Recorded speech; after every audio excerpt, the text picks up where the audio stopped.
શું કહેશો આજે કઈ રીતે મેઘાણી હાઈસ્કૂલમાં શેની પરીક્ષા લેવામાં આવી હતી?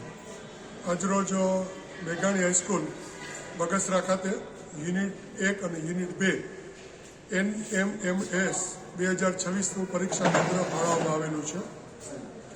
આ પરીક્ષા કેન્દ્રની અંદર વિદ્યાર્થીઓ યુનિટ 1 અને યુનિટ 2માં પોતાના સીટ નંબર ઉપર બેસી શકે અને પોતાને ફાળવેલા બ્લોક અને રૂમમાં વ્યવસ્થિત રીતે વિદ્યાર્થી બેસી શકે તે માટે દરેક સુપરવાઇઝર દ્વારા સરસ રીતે આયોજન કરી અને શાંતિપૂર્ણ રીતે પરીક્ષાની શરૂઆત કરવામાં આવી છે.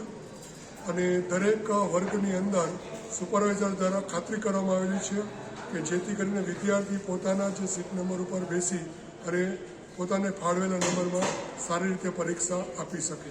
કેટલા વિદ્યાર્થીઓએ આમાં પરીક્ષા આપી?